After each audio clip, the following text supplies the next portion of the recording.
The emergency klaxons blared, bathing Ethan in a harsh red light. His small scout ship, the Wanderer, shuddered violently as it plunged through the atmosphere of an uncharted planet.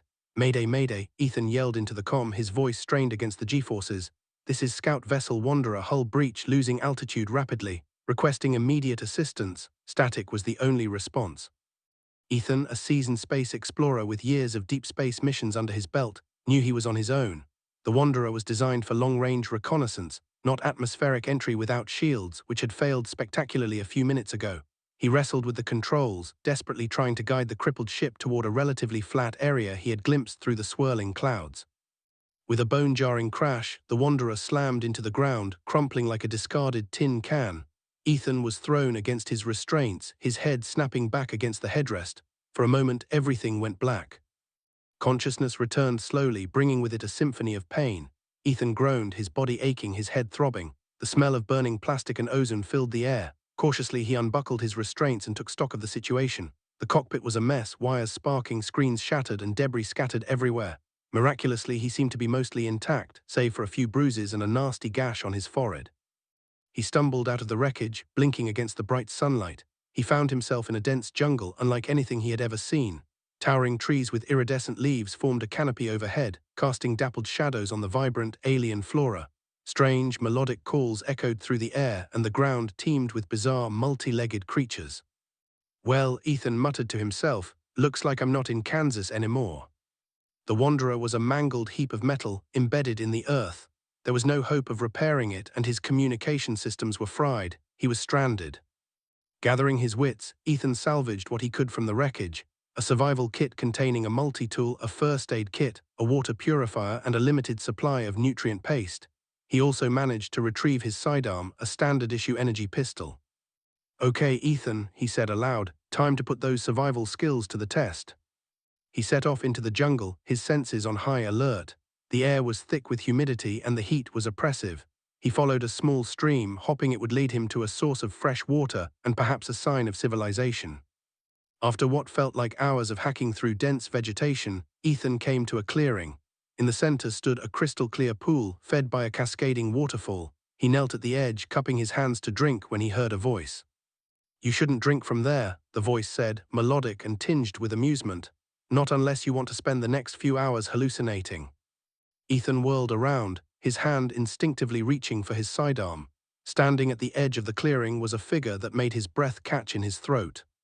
She was alien, undoubtedly, but breathtakingly beautiful. Her skin shimmered with a soft, bioluminescent glow, a pale lavender color that seemed to pulse within a light. Her hair was long and flowing, the color of spun silver, and her eyes were large and almond-shaped, a deep emerald green. She wore clothing woven from leaves and vines, which accentuated her lithe, graceful figure. "Who are you?" Ethan asked, his voice wary. "I am Lyra," she replied, her voice like the tinkling of bells. "And you are lost." Ethan lowered his hand, realizing his weapon was probably useless against this ethereal being. "I'm Ethan. My ship crashed. I need to find a way to contact my people." Lyra tilted her head, her expression curious. "Ship, people, there is nothing beyond Ethel." "Ethel? This planet," she said, gesturing around the clearing. "You are the first outsider I have seen in many cycles." Ethan frowned. According to the star charts, this region of space was supposed to be empty. How could a planet like this exist, hidden from the rest of the galaxy? "How long have you been here?" he asked. Lyra's eyes clouded over, a hint of sadness in their depths. "Long enough," she said softly. "Ethel is my home. I am its guardian." Ethan sensed there was more to her story, but he decided not to press. He needed her help. "Can you help me? I need to find a way to send a distress signal." Lyra hesitated, her gaze sweeping over the wreckage of the Wanderer in the distance. "It will be difficult. Ethel is different. Technology does not always function as you expect." "I'm willing to try," Ethan said, his determination unwavering. Lyra studied him for a long moment, her expression unreadable. Finally, she nodded. "Very well, Ethan, I will help you, but you must listen to me. Ethel is a dangerous place for outsiders." And with that, she turned and walked into the jungle, her bioluminescent skin casting an otherworldly glow in the dappled light. Ethan hesitated for only a moment before following her, stepping into the unknown with a captivating alien as his guide. As they journeyed deeper into the jungle, Lyra explained the dangers of Ethel. The planet was teeming with unique and often hostile creatures, from the razor-clawed vine stalkers to the venomous spore serpents. She showed Ethan which plants were safe to eat, how to purify water, and how to create makeshift weapons. Ethan, despite his years of experience, found himself constantly learning from Lyra. Her knowledge of Ethel was unparalleled, and she moved through the jungle with an effortless grace that he could only envy. "Why are you helping me?" Ethan asked as they rested by a small waterfall. Lyra shrugged, plucking a strange, iridescent fruit from a nearby tree. "Ethel has been lonely," she said, offering him the fruit. "It is interesting to have someone new to talk to." Ethan took the fruit, cautiously taking a bite. It tasted sweet and tangy with a hint of spice. "I appreciate your help, Lyra. I owe you one." Lyra smiled, her eyes sparkling. "Perhaps you can repay me by telling me about your world. What are these ships you speak of? What are these people?" Ethan spent the next hour describing Earth, the vastness of space, the colonies on Mars and Europa, and the wonders and horrors of interstellar travel. Lyra listened with rapt attention, her eyes wide with wonder. "It sounds incredible," she said softly. "I have always dreamed of seeing the stars." "Maybe one day you will," Ethan said, surprising himself with the sincerity in his voice. "If I can get off this planet, I'll come back for you." Lyra's smile faded, replaced by a look of sadness. "Do not make promises you cannot keep, Ethan. Ethel does not easily release those it holds." As the sun began to set, casting long shadows through the jungle, Lyra led Ethan to a hidden cave, their temporary shelter. It was small and damp, but it offered protection from the elements and the more dangerous creatures of the night. "Rest here," Lyra said. "I will keep watch." Ethan protested, but Lyra insisted. He was exhausted, and he knew he wouldn't be much use on guard duty. He settled down on a bed of soft leaves, trying to ignore the gnawing feeling of unease in his stomach. As he drifted off to sleep, he couldn't help but wonder about Lyra. Who was she? Why was she the guardian of Ethel? And what was she hiding? Little did he know that the answers to those questions would lead him on an adventure far beyond his wildest dreams, an adventure that would test his courage, his loyalty, and his very understanding of the universe. Ethan was jarred awake by a loud roar that echoed through the jungle. He sat up, his heart pounding, his hand reaching for his sidearm. "What was that?" he whispered. Lyra was standing at the entrance to the cave, her eyes wide with alarm. "The Krill," she said, her voice barely audible. "They have come." The jungle symphony of chirps and rustles roused Alex from his slumber. He blinked, momentarily disoriented by the unfamiliar surroundings. The events of the previous day came rushing back as he felt a warm presence beside him. Mila, his alien savior, his... What exactly? Alex turned his head, finding Mila still asleep, her blue skin glowing softly in the dim light filtering through the shelter's walls. He allowed himself a moment to study her features, marveling at the otherworldly beauty that had captivated him from the start. Mila's eyes fluttered open, catching Alex in his admiration. A slow smile spread across her face. "Good morning, Starman, enjoying the view." Alex felt heat rush to his cheeks but didn't look away. "Can you blame me? I've traveled across galaxies, and I've never seen anything as breathtaking as you." Mila's laughter filled the small space. "Smooth talker, but flattery will only get you so far. We've got work to do if you're going to survive on Eden." As they emerged from the shelter, Alex squinted against the bright sunlight. The jungle seemed even more vibrant than the day before, teeming with life and color. "First lesson of the day," Mila announced, pointing to a nearby tree with purple fruit hanging from its branches. "That's a zephyr plum, delicious, but they have a tendency to, well, you'll see." Alex approached the tree, reaching for one of the tempting fruits. As his fingers brushed its surface, the plum suddenly propelled itself into the air, bouncing off his forehead and landing several feet away.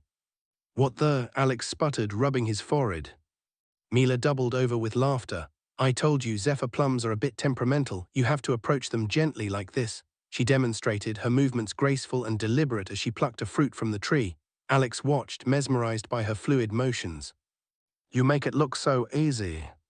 "Years of practice," Mila replied with a wink. "Now you try and remember, gentle." Alex took a deep breath, mimicking Mila's movements. To his surprise, he successfully retrieved a plum. "I did it."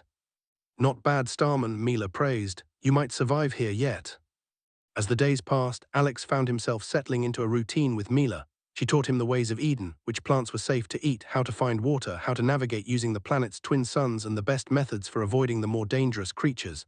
Alex found himself both frustrated and fascinated. Every time he thought he was getting the hang of things, he'd make a silly mistake. No, not that one, Mila exclaimed, snatching a leaf from his hand. Unless you want to be itching for days. Alex sighed. How do you keep all this straight? On my ship, I just had to press a button for food. Mila laughed, a sound Alex was growing increasingly fond of. Oh, you poor helpless human, whatever would you do without me? As she demonstrated the correct way to identify edible plants, Alex found himself distracted by the graceful movements of her hands, the way the sunlight played off her blue skin. He was so lost in thought that he didn't notice the root in his path until it was too late. With a yelp, Alex tumbled forward, crashing into Mila and sending them both sprawling to the ground. They landed in a tangle of limbs, Alex's face mere inches from Mila's. For a moment, time seemed to stand still.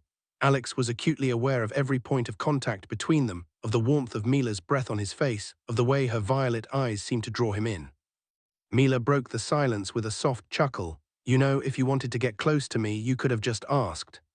Alex felt his face flush. That's not I mean. Mila's laugh grew louder as she gently pushed him off. Relax, Alex, I'm just teasing, though I must say your clumsiness is oddly endearing. As the day wore on, Alex found himself growing more comfortable in this alien environment. Mila's presence was a constant source of both comfort and distraction. Every smile, every casual touch sent sparks through him. As night fell, they made their way back to the shelter. Mila insisted on showing Alex how to properly secure the entrance against nocturnal predators. Like this, she said, getting his hands once again. Alex couldn't help but notice how perfectly her smaller hands fit in his. With the shelter secured, they settled in for the night. The close quarters meant they were practically cuddling, a fact that Alex was hyper-aware of. Tell me more about the stars, Alex, Mila whispered in the darkness. What's it like to float among them? Alex began to describe the beauty and terror of space, the feeling of weightlessness, the breathtaking view of alien worlds. As he spoke, he felt Mila snuggle closer, her head resting on his chest. It sounds magical, she murmured sleepily. It is, Alex replied softly, but I'm starting to think there might be even more magical things right here on the ground. Mila lifted her head, her violet eyes meeting his in the dim light. There was an intensity in her gaze that made Alex's breath catch. Alex, she whispered, her face inching closer to his. His heart pounding, Alex closed the distance between them, pressing his lips to hers. The kiss was soft at first, tentative but quickly deepened. Mila's arms wound around his neck as Alex pulled her closer. When they finally broke apart, both breathing heavily, Mila's eyes were shining. Well, she said with a smirk, I guess you're not completely hopeless after all. Alex laughed, feeling lighter than he had in years. I have my moments. As they settled back down, Mila curled into Alex's side. Despite the strangeness of his situation, stranded on an alien world, falling for a blue-skinned beauty, Alex couldn't remember the last time he felt so content. Yet as he drifted off to sleep, a small part of his mind couldn't help but wonder what Mila wasn't telling him about her past, and what other surprises this mysterious planet held in store. The jungle symphony of chirps and rustles roused Alex from his slumber. He blinked, momentarily disoriented by the unfamiliar surroundings. The events of the previous day came rushing back as he felt a warm presence beside him. Mila, his alien savior, his. What exactly? Alex turned his head, finding Mila still asleep, her blue skin glowing softly in the dim light filtering through the shelter's walls. He allowed himself a moment to study her features, marveling at the otherworldly beauty that had captivated him from the start. Suddenly Mila stirred. She sat up, her eyes wide with alarm. Alex, wake up, something's wrong. Alex sat up, instantly alert. What is it? What's happening? Mila's gaze was fixed on the sky. I don't know, but I feel it. A disturbance in the flow, something's coming. Before Alex could ask what she meant, the ground began to tremble. The trees swayed violently, and a low, rumbling sound filled the air. Earthquake? Alex asked, grabbing Mila's hand. No, Mila said, shaking her head. This is different. This is a resonance. As if on cue, a beam of light pierced through the canopy, illuminating a section of the jungle nearby. The light pulsed with an otherworldly energy, and Alex could feel its vibrations in his bones. What is that? Alex asked, his voice filled with awe and a touch of fear. Mila's eyes were wide with a mixture of wonder and trepidation. It's the echo of the ancients, she whispered. They are calling. The ancients, who are they? Mila hesitated, her expression conflicted. It is a long story, Alex, one that I have avoided telling you, but I fear the time has come. She led Alex out of the shelter and towards the beam of light. As they approached, Alex could see that the light was emanating from a massive stone structure, half hidden by the jungle's embrace. The structure was covered in intricate carvings, and its surface seemed to shimmer with an inner light. "This is one of the ancient sites," Mila explained. "They are scattered throughout Eden, remnants of a civilization that existed long before I came here." "What happened to them?" Alex asked, his curiosity piqued. Mila sighed. "They vanished. No one knows why. Some say they ascended to a higher plane of existence. Others believe they destroyed themselves with their own technology." "And you, what do you believe?" Mila shrugged. "I do not know, but I do know that they left behind powerful artifacts, devices that could change the course of history." As they reached the stone structure, the beam of light intensified. Mila placed her hand on the surface and the carvings began to glow. A holographic image flickered into existence, depicting a group of beings with blue skin and violet eyes just like Mila. "These are the ancients," Mila said, her voice filled with reverence. "They were the guardians of Eden, the protectors of its secrets." "And you're one of them?" Alex asked, piecing things together. Mila nodded. "I am a descendant. My ancestors left me here to watch over Eden, to safeguard the artifacts from those who would misuse them." "So that's why you didn't want to tell me about your past," Alex said, understanding dawning. "You were afraid of what I would do with the information." Mila looked at him, her eyes filled with sincerity. "I was afraid of what others would do. The galaxy is filled with those who seek power, who would stop at nothing to obtain it. If they knew about Eden, about the artifacts, they would come here," Alex finished, his mind racing, "and they wouldn't be as friendly as me." Mila nodded gravely. "Exactly. That is why I have kept my origins a secret for so long." Suddenly, the holographic image flickered and died. The beam of light vanished and the stone structure fell silent. "What happened?" Alex asked, his heart pounding. Mila frowned. "I do not know. The connection has been severed, but I fear this is only the beginning." As if on cue, a deafening roar echoed through the jungle. The ground trembled once more, and the trees swayed violently. "What was that?" Alex asked, his hand instinctively reaching for his sidearm. Mila's eyes were wide with fear. "They have arrived," she whispered. "The Seekers have come for Eden." The earth shook violently and the roar echoed again, closer this time. Ethan grabbed Lyra's hand, his knuckles white. "We need to move," he said urgently. "Now." Lyra nodded, her eyes filled with a mixture of fear and determination. "Follow me. I know a place where we can hide for now." She led Ethan through the dense jungle, moving with a speed and agility that belied her delicate appearance. Ethan struggled to keep up, his muscles burning, his breath ragged. The sounds of pursuit grew louder, closer. "What are they?" Ethan gasped, stumbling over a root. "The Krill," Lyra replied, not breaking stride. "They are scavengers drawn to Ethel by the scent of power." "Power? What power?" Lyra hesitated. "The power of the ancients," she said softly. "Ethel was once a great civilization, Ethan, but they are gone now, leaving behind only their secrets and their weapons." Ethan frowned. "Weapons? You mean they're after advanced technology?" "Not just technology," Lyra said, "something much more potent." They reached a narrow crevice in a rocky cliff face. Lyra squeezed through, gesturing for Ethan to follow. The crevice opened into a small cave, barely large enough for the two of them to stand in. "It's not much," Lyra said, "but it will offer some protection." Ethan scanned the cave, his hand on his sidearm. "How long will it hold them?" Lyra shook her head. "It won't. The Krill are relentless. They will not stop until they find what they seek." Ethan's jaw tightened. "Then we need to be ready for them." He pulled out his multi-tool, examining the cave walls. "Can we set up any kind of defenses?" Lyra considered for a moment. "There are some luminescent fungi nearby. They emit a strong electrical charge when disturbed. We could use them as a tripwire." Ethan nodded. "Good, let's get to work." Working together, they carefully placed the fungi around the entrance to the cave, creating a makeshift alarm system. Ethan then used his multi-tool to sharpen some sticks into crude spears, while Lyra gathered rocks to use as projectiles. "It's not much," Ethan said, surveying their meager defenses, "but it's better than nothing." Lyra placed a hand on his arm, her eyes filled with gratitude.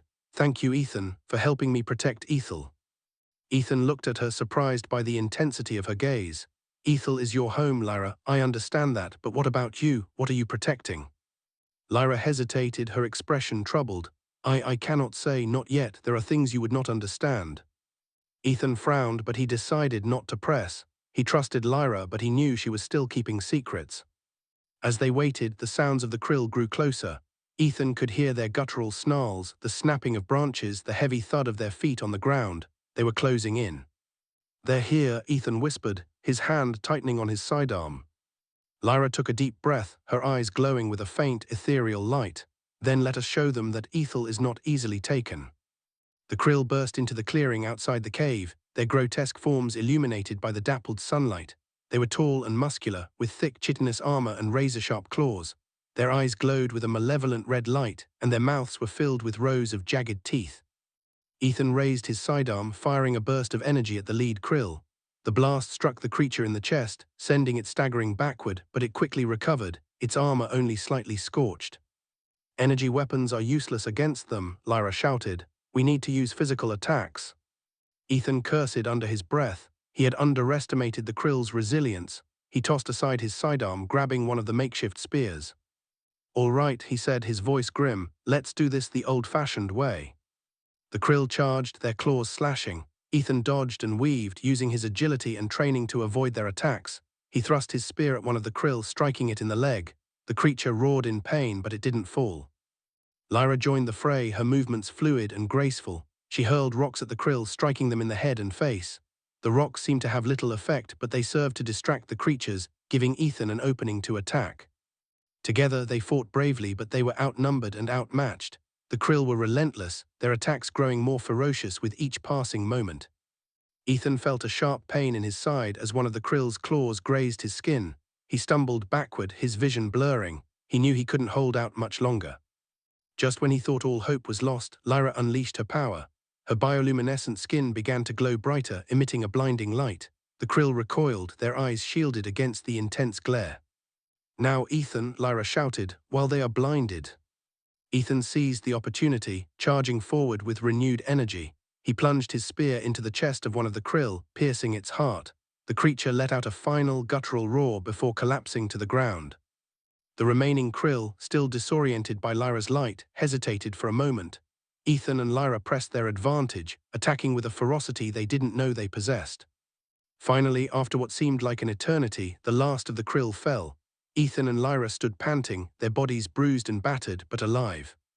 We did it," Ethan gasped, collapsing against the cave wall. Lyra nodded, her eyes filled with relief. "Yes, but they will be back. The Krill are persistent. They will not give up so easily." Ethan looked at her, his expression grim. "Then we need to find a way to stop them once and for all." Lyra hesitated. "There is a way," she said softly, "but it is dangerous. It would require us to enter the heart of Ethel to confront the source of its power." Ethan's eyes narrowed. "The power the Krill are after." Lyra nodded. "Yes, but it is also the only way to protect Ethel, to keep it safe from those who would exploit it." Ethan considered for a moment. He knew it was a risky proposition, but he also knew they had no other choice. "All right," he said, his voice filled with determination. "Let's do it. Let's go to the heart of Ethel."